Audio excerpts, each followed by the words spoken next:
ससुराल में वह पहली सुबह मुझे आज भी याद है। कितनी घबराकर मैं उठी थी, यह सोचते हुए कि कहीं देर ना हो जाए। सब ना जाने मेरे बारे में क्या सोचेंगे। केवल एक ही रात तो नए घर में कटी थी और इतना सब कुछ बदल गया, जैसे आसमान में उड़ती चिड़िया को किसी ने मोती के लालच देकर पिंजरे में कैद कर लिया हो। शुरू के कुछ दिन तो यूं ही गुजर गए। एक दिन हम बाहर घूमने गए। जब हम घर वापस आए तो सासू माँ की आंखों में खुशी तो दिख रही थी, लेकिन केवल अपने बेटे के लिए ही। मैंने सोचा कि शायद नया नया रिश्ता है, एक दूसरे को समझने में कुछ वक्त लगेगा। लेकिन समय ने जल्द ही एहसास करा दिया कि मैं यहाँ बहू हूँ, इसलिए मैं जैसा चाहूँ वैसा नहीं कर पाऊंगी।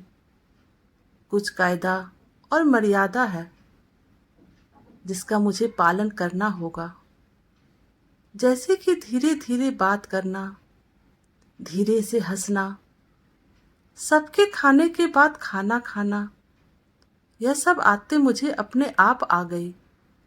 माँ से भी बात कम होने लगी, जिसकी वजह से मुझे पीहर की याद आने लगी। ससुराल में पूछने पर कहा गया कि अभी नहीं, कुछ दिन बाद जाना। जिस पति ने शादी के समय कहा था कि आपकी बेटी पास में ही तो है, कभी भी आ जाया करेगी, उसके भी सुर बदल गए। अब मुझे धीरे धीरे यह समझ में आ गया था कि शादी कोई बच्चों का खेल नहीं है। इसमें केवल घर नहीं बदलता, पूरी जिंदगी बदल जाती है। अब मैं कभी भी उठकर अपने पीहर नहीं जा सकती, यहाँ तक कि पीहर वालों को भी मुझसे मिलने के लिए पूछकर आना पड़ता है। पीहर में जोर जोर का हंसना, कभी भी चले जाना,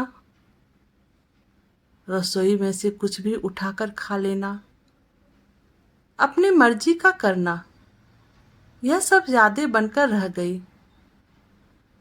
अब मुझे समझ में आने लगा था कि क्यों विदाई के वक्त सभी लोग मुझे गले लगाकर रो रहे थे। असल में मुझसे दूर होने का एहसास उन्हें हो रहा था, लेकिन एक और बात थी जो उन्हें अंदर ही अंदर परेशान कर रही थी कि अब जिस सच्चाई से मुझे इतने दिन दूर रखा गया है, वह सच्चाई मेरे सामने आने वाली थी। पापा का यह झूठ कि मैं उनकी बेटी नहीं बेटा हूँ, अब और दिन नहीं छुप पाएगा, जो कि उनकी सबसे बड़ी चिंता थी कि अब उनका बेटा, जिसको कभी भी बेटी होने का एहसास नहीं कराया था, जीवन के इतने बड़े सच से सामना करने जा रही थी।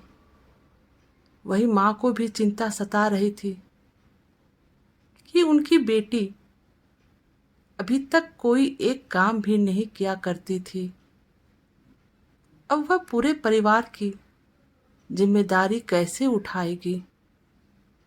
सभी लोग मेरे इस विदाई और पराये होने का दर्द जान रहे थे, सिवा मेरे। इसलिए वह सभी लोग रो रहे थे। आज मुझे समझ आ गया कि उसका रोना गलत नहीं था।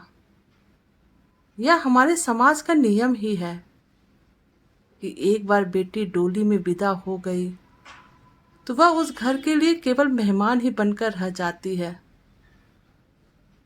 फिर कोई चाहे कितना क्यों ना कहे कि यह घर आज भी उसी का है, सच तो यह है कि अब वह कभी भी यूं ही अपनी पीहर नहीं जा सकती। चाहे कितनी भी समस्या और परेशानी क्यों ना आ जाए, मुझे ही हल करना है, हंसते हुए या गम छुपाते हुए।